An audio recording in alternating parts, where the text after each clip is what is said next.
ఆ style of దొండకాయ పచ్చడి అన్నిటికన్నా భిన్నంగా తింటుంటే మధ్య మధ్యలో క్రంచీగా చాలా టేస్టీగా ఉంటుంది. చాలా సింపుల్ ట్రిక్స్‌తో నేను చూపిస్తున్నాను.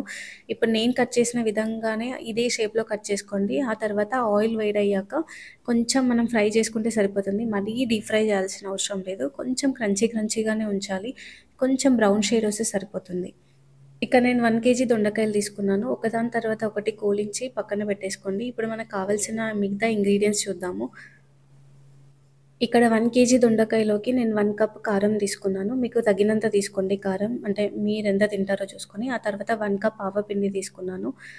ఇక్కడ 3 టేబుల్ స్పూన్స్ జీలకర్ర తీసుకున్నాను. అండ్ 1 టేబుల్ స్పూన్ మెంతి పౌడర్ తీసుకున్నాను. ఇవన్నీ ఎలా చేయాలి అనంటే, పెనం వేడైన తర్వాత మనం తీసుకున్న 1 కప్ ఆవాలు ఉంది కదా! అది మంచిగా రోస్ట్ చేసుకొని, పౌడర్ చేసుకొని పెట్టుకోవాలి. సేమ్ అదే విధంగా మెంతులు కూడా కొంచెం బ్రౌన్ షేడ్ వచ్చేంత వరకి రోస్ట్ చేసుకొని, పౌడర్ చేసుకొని పెట్టేసుకోవాలి. ఇక్కడ జీలకర్ర కూడా అంతే సేమ్ రోస్ట్ చేసుకొని, పౌడర్ చేసుకొని పెట్టేసుకోవాలి. ఇక్కడ నాకు జీలకర్ర నేను ఆల్రెడీ ఒక ప్యాకెట్ తెచ్చుకున్నాను. అదే ఉంది కాబట్టి నేను అదే వాడుతున్నాను. ఇక్కడ నేను ఒలిచిపెట్టుకున్న వెల్లుల్లి రెబ్బలు 30 తీసుకున్నాను. మీరు డైరెక్ట్‌గా అయినా వేయొచ్చు. లేదంటే ఇలా మిక్సీ పట్టుకొని అయినా వేయొచ్చు.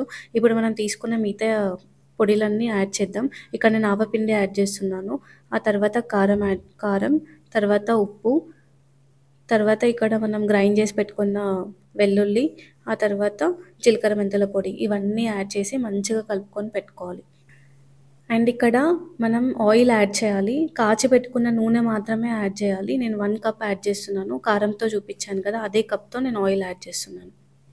ఇప్పుడు మనం ఫైనల్ టచ్‌కి పోపేసుకుందాం. పోపుకి ఎక్కువ యాడ్ చేయకండి. జస్ట్ ఆవాలు, జీలకర్ర, ఎండుమిర్చి, ఆ తర్వాత కొద్దిగా కరివేపాకు, ఇంగువ యాడ్ చేయండి టేస్ట్‌కి అండ్ డైజెషన్‌కి చాలా మంచిది. లాస్ట్‌లో పసుపు యాడ్ చేసి కలిపేయడమే అంతే. మా ఛానల్‌ని ఎవరైనా ఫస్ట్ టైం చూస్తున్నట్టయితే నెక్స్ట్ అప్‌కమింగ్ వీడియోస్ కోసం సబ్స్క్రైబ్ చేసుకోండి, లైక్ చేయండి, షేర్ చేయండి and thank you for watching.